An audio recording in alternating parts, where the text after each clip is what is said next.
Hola a todas y todos, mis mejores vibras para ustedes. Hemos llegado al capítulo número 8, reconocimiento y abordaje de violencias. Muchas gracias por seguir comprometidas y comprometidos con estos videos y sobre todo con tu proceso de aprendizaje. Hoy vamos a hablar de un tema que desafortunadamente nos ha tocado a todas y todos de alguna manera, la violencia. En Colombia ha sido una realidad constante que ha marcado la historia del país y ha impactado profundamente a su población. Durante décadas, el conflicto armado, las disputas por el control territorial y la desigualdad social han alimentado un ambiente de violencia estructural que afecta a todos los niveles de la sociedad. Estas situaciones no solo han generado heridas físicas y emocionales, sino que también han influido en las dinámicas comunitarias, las relaciones familiares y el desarrollo individual. Por eso es fundamental comprender el contexto de la violencia en nuestro país para poder abordarla de manera efectiva y trabajar hacia una cultura de paz y respeto. La violencia física es la más visible,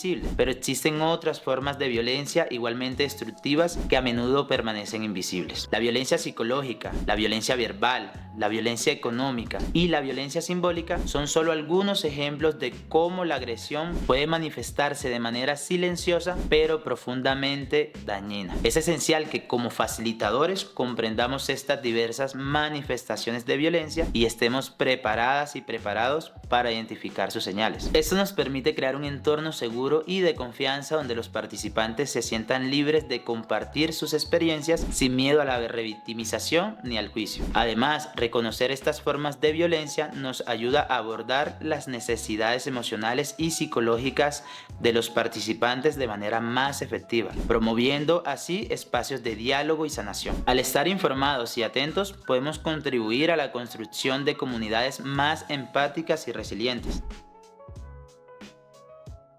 El objetivo de este contenido es concientizar sobre los diferentes tipos de violencia y brindar herramientas para aprender a conocerlas, promover la creación de ambientes seguros de facilitación y la creación de protocolos de acción para atender los posibles temas de violencia que se puedan presentar. Además, brindar herramientas y posibles recursos de apoyo para la atención en dichos casos. El contenido de hoy se divide en las siguientes secciones. Primero, tipos de violencia. Segundo, hablaremos de cómo identificar signos de violencia en una persona. En el tercer punto hablaremos de conceptos clave en el abordaje de la violencia. En el cuarto punto hablaremos de cómo estructurar el protocolo de atención a violencias y en el quinto punto hablaremos sobre la capacitación para facilitadores. Hablemos ahora de los tipos de violencia. Existen diversos tipos de violencia que continúan afectando a las personas, especialmente a poblaciones más vulnerables como las mujeres, los niños y comunidades rurales. Sin embargo, es importante recordar que cualquiera de nosotras y nosotros puede ser víctima de violencia incluso sin haberlo identificado. Por esta razón, queremos mencionarte algunos tipos de violencia para que puedas reconocerlos y estar más informado al respecto. Si deseas profundizar en alguno de ellos, te invitamos a investigar más en línea o buscar recursos confiables sobre el tema. Algunos de los tipos de violencia más comunes y visibles en nuestras comunidades son la violencia física. Este tipo de violencia incluye cualquier tipo de acto que cause daño físico a una persona, como golpes, empujones, agresiones con objetos o abusos sexuales. A diferencia de otros tipos de violencia, suele dejar marcas visibles en el cuerpo, pero sus consecuencias emocionales también pueden ser profundas y duraderas. Un ejemplo claro en Colombia es la violencia en el contexto del conflicto armado, donde muchas personas han sido víctimas de agresiones físicas. Estos actos no solo afectan a las víctimas directas, sino también a sus familias y comunidades, generando un ciclo de dolor y miedo que persiste a lo largo del tiempo. Hablemos ahora de la violencia psicológica. Este tipo de violencia daña la salud mental de la persona a través de humillaciones, amenazas, manipulación o control excesivo. Aunque no deja marcas físicas, puede generar ansiedad, baja autoestima y sentimientos de aislamiento. Un ejemplo de violencia psicológica es el aislamiento social en relaciones abusivas, donde una persona manipula a la otra para alejarla de sus seres queridos. Esto puede manifestarse cuando alguien le dice a su pareja frases como "no deberías salir tanto con tus amigas" o "no veo por la necesidad de visitar a tu familia tan seguido". Esas afirmaciones, aunque sutiles, buscan controlar con quién se relaciona la persona, limitando su libertad y afectando su bienestar emocional. Hablemos ahora de violencia sexual. La violencia sexual incluye cualquier acto de naturaleza sexual realizado sin el consentimiento de la persona, como violación, acoso, abuso sexual, explotación sexual o cualquier tipo de contacto o comportamiento sexual no deseado. Este tipo de violencia no solo causa daño físico, sino también profundas secuelas emocionales y psicológicas en las víctimas. Durante los conflictos armados, mujeres y niños son especialmente vulnerables a la violencia sexual, utilizándose a menudo como una herramienta de intimidación, control y humillación. En Colombia, muchas víctimas han sufrido estas atrocidades en el contexto del conflicto armado, enfrentando además el estigma y el silencio social que rodea estos casos. Ahora pasemos a la violencia económica.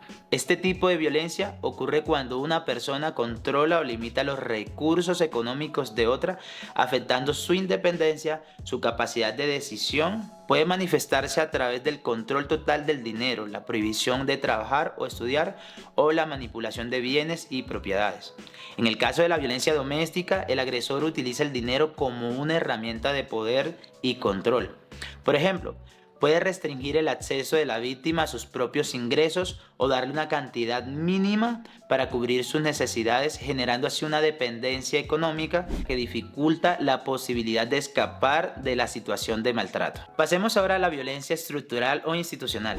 Este tipo de violencia se encuentra arraigada en las estructuras sociales, políticas y económicas que perpetúan la desigualdad y la injusticia.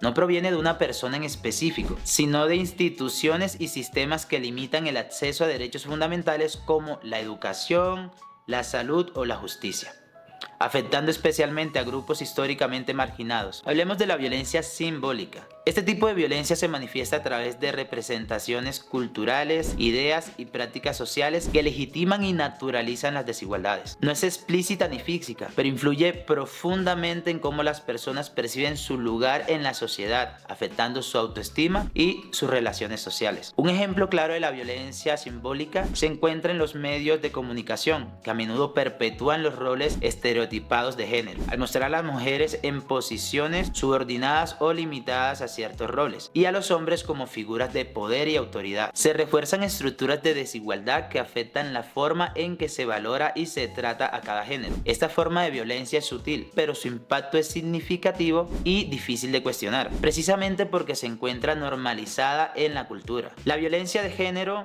Este tipo de violencia se ejerce sobre una persona o grupos de personas en función de su género, identidad o expresión de género, afectando principalmente a las mujeres y a personas de diversidades sexuales. Se basa en desigualdades estructurales y estereotipos de género que perpetúan relaciones de poder desiguales. Incluye diversas manifestaciones como la violencia doméstica, el acoso sexual, la violencia psicológica y la discriminación por identidad de género u orientación sexual.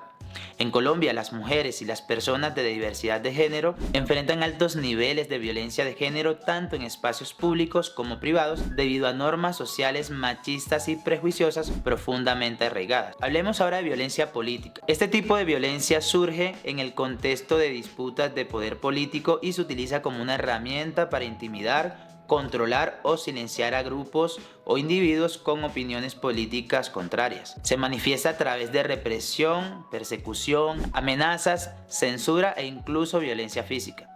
Un ejemplo claro de la violencia política es la represión de manifestaciones.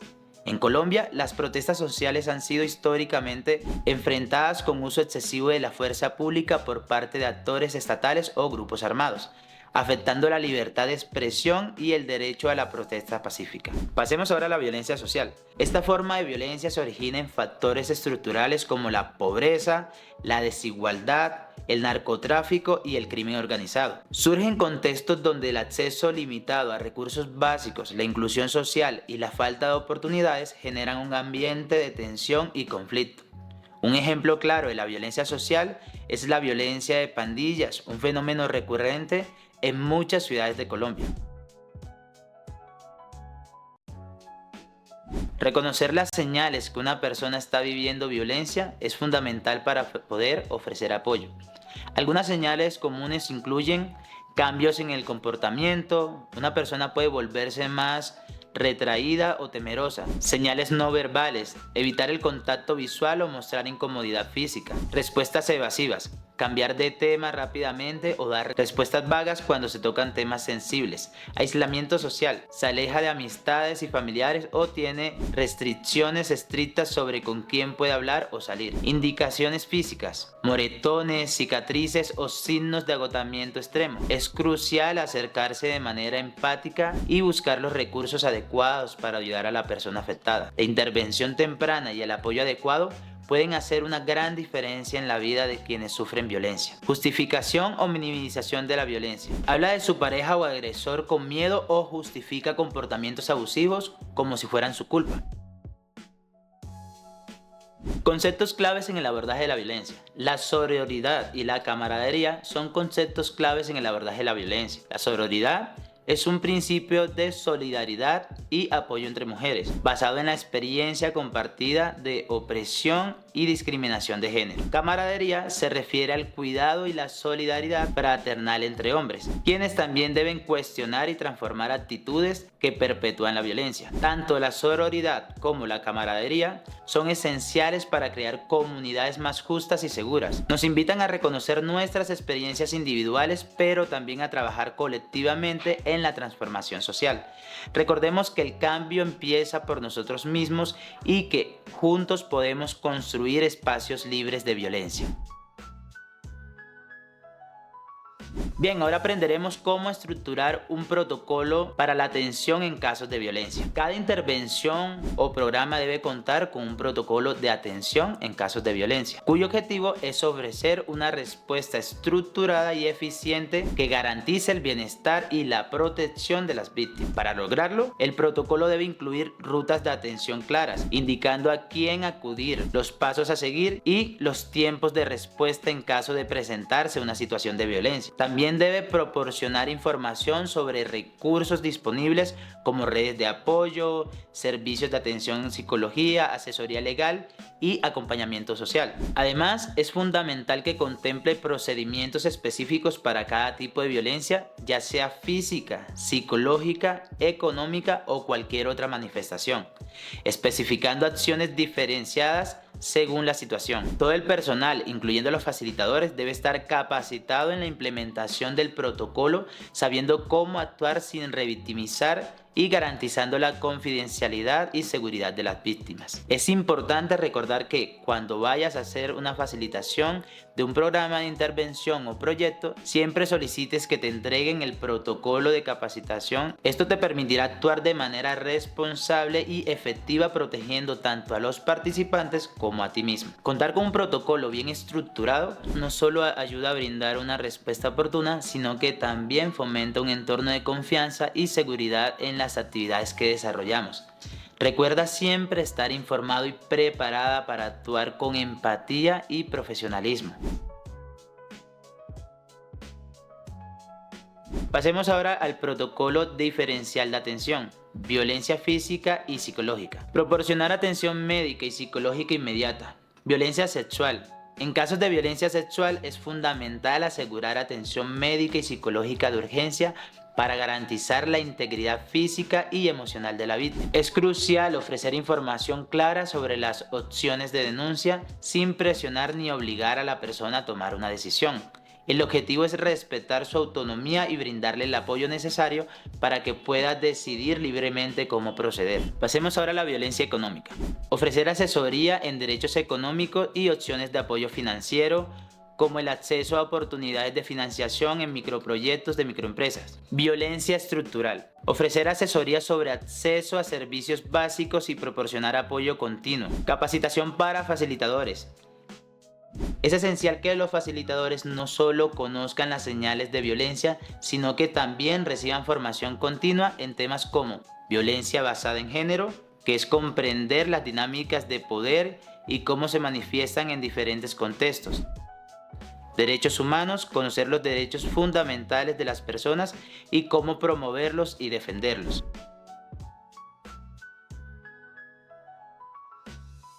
Aprender a intervenir en situaciones de crisis brindando apoyo emocional hasta que la persona reciba atención profesional. El objetivo de los primeros auxilios psicológicos es reducir el estrés y la ansiedad inmediatos y estabilizar emocionalmente. Promover la sensación de control. Facilitar la conexión con ayuda profesional como facilitadores. Su rol es ser un referente de apoyo, creando un espacio seguro y empático para las víctimas de violencia. Un gesto de apoyo puede marcar una gran diferencia en el proceso de sanación de una persona.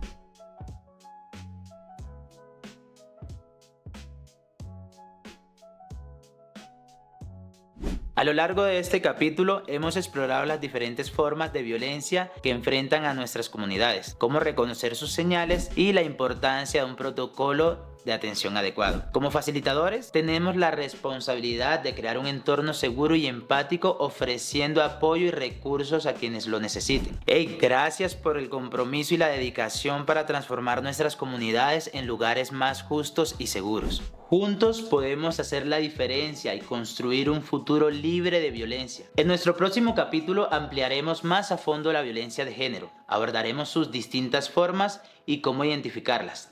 No te lo pierdas.